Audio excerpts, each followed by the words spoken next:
Hello, so my name is Bets Rother, and today I'll be interviewing my father, Lou Rother. He currently works as an IT security specialist for GSA, General Services Administration. And what he does is work as a GS-14 and a liaison between IT security and the end user community in multiple regions. So today I'll be interviewing him about a position for upper level IT security management, which isn't necessarily what he currently does, but what we'll be discussing today. So on that note, Lou, Hello. how have your past work experiences influenced you to pursue a leadership position in IT security?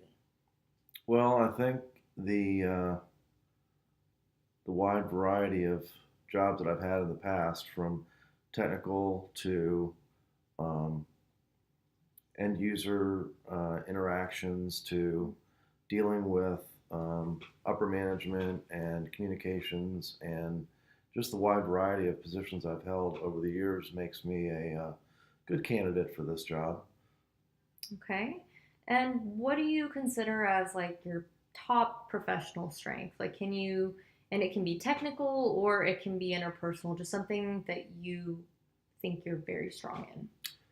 I would have to say my ability to work with the customer Hmm. and keep them informed, hear what they have to say, take their feedback, and just really, really work with the customer to make sure that they're the number one priority in our organization, because that's really why we're here, is because of the customer.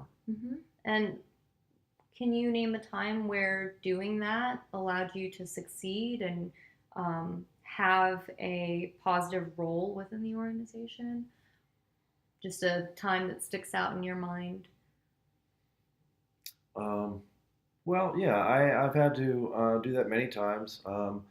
I can name one. We had an administrator who obviously did not want to um, take some of the training that we had required of her, Hmm. and I had to come up with a creative way of getting the training um, taken by her. Hmm. So what I did was we sat down and we just had a general discussion like this, Yeah. and we went through all the topics that were involved in the training, and I was able to meet that requirement by having her take the training, me facilitating, Hmm. and her completing it that way, where she didn't even know that she was doing it. And I was able to check that off and say that we were done. Wow. I think that's really creative. You were able to take something that maybe seemed very, I guess, not so fun and not so interesting and just hard work and tedious, and transform it into more of an interpersonal interaction, like you said, walk her Exactly. through it, and that that's definitely a strength right there. That's wonderful. Is there something maybe on the other end that you feel that you're weaker in that you have been working on or would like to work on? Well, lately I have not been as hands-on Mhm. in the IT security administration field as I'd like to be. I used to be a mail manager, mail system administrator, Mhm. and I really enjoyed doing that work. So getting to be more hands-on with some of the programs, some of the applications, Mhm. some of the systems would be something that I would like to do. Definitely, like more of the technical stuff, and I know that's evolving quickly Yeah. every single day. Could you name a couple ways that you might see yourself learning more about those things and becoming more hands-on if that opportunity was to arise? Well, I guess I'd have to take a look at what's on the horizon coming down the pike as to Mhm. what some of our new initiatives are going to be, Mhm. and see where I could best leverage my knowledge and my position to interject myself into those projects. Mhm. So, And it sounds like what you're discussing and what you're sharing is that you take a lot of time to think about the decisions and the processes behind beginning an action or um, executing a decision. You take a lot of time to think before that. Most definitely. Well, that's a great thing. And in thinking about that, what about GSA or an organization in general must be present for you to work most effectively? Well, again, I like dealing with the customer. So an agency or a business or a community that has a good relationship between the users and the technical staff is something that I want to be part of. Mm-hmm. I like to get personal gratification from helping people, Mm-hmm. whether it's what I just explained, helping that administrator, Mm-hmm. or helping an end user simply do a daily task, whatever it is. That's my thing for the day is to get personal gratification of helping someone else do their job correctly. That's great. It's not just about you, it's about the end user, it's about Yes. the service and the experience being provided. And going back to the IT and business management field, it's an extremely competitive field.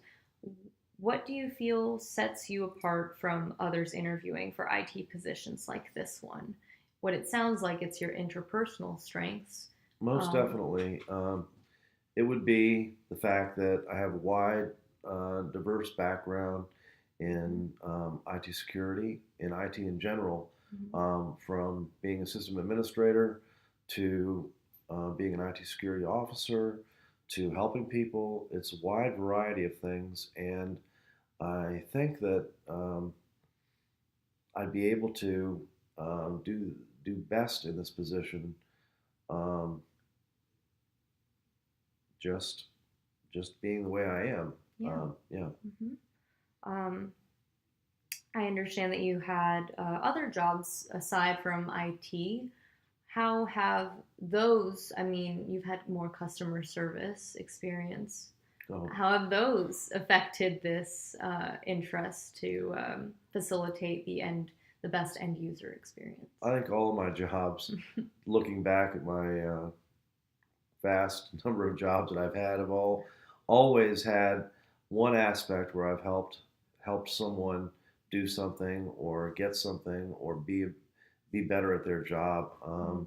I think back to um, driving a taxi, helping people get around, Mm-hmm. having to deal with complete strangers, um, answering telephones for doctors and lawyers, helping people on the other end that you don't even know who Mm-hmm. want to yell at you and calming them down. And so my whole thing is helping people out, calming them down, learning what they need, what they want, what they need to do, Mm-hmm. and then finding a way to make it happen for them.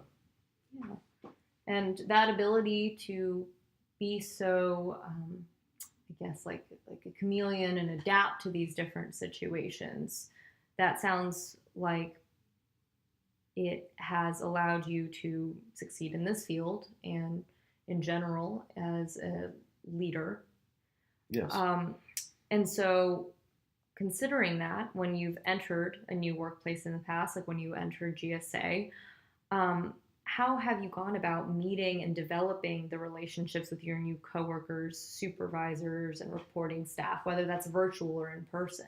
Well, teamwork is basis for all good projects. Mm-hmm. Currently, I'm on a team that is stretched out over the entire country, Wow. and we have, luckily at GSA, we have a good virtual meeting space that we're allowed to take advantage of every day. So Mm-hmm. most every day, I'm in multiple meetings with people on my team that are either in Seattle, Washington, Dallas, Texas, Fort Worth, Florida, you name it. Mm-hmm. And teamwork is the basis for everything, I think.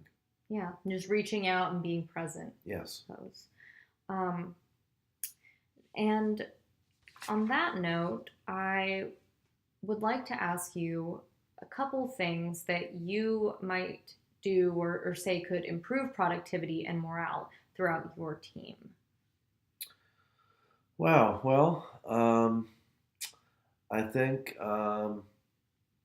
we're doing a good job with the morale part. Mm-hmm. We're coming into the holidays and getting people together, listening to what they have to say, taking that back Mm-hmm. and seeing how we can implement what they want to have done, and just hear everyone's feedback Mm-hmm. and like I say, implement it. Do what can be done and what you cannot do. Try and find a way to make it happen in the future. Mm-hmm. So just listen to people, listen to what they have to say. That's one quick way of boosting the morale, because if you don't feel like you're being heard, um, you're not going to feel very happy at what you're doing Mm-hmm. at all. Of course, active listening is what it sounds like you're saying right here. Just being an active listener and allowing everybody to have a say in the decision making process. Is that correct? Yeah, yeah, definitely. Mm-hmm. You may call it active listening, but to me, it's just listening to people, what they have to say, and trying to take their perspective and fold it into what can be done and what can't be done at work. So Yeah, what I've found over the years is by doing that, you make everybody happy. I agree. And that definitely answers my last question, which is what you think the key to developing a good team was. But I think that answered it for me.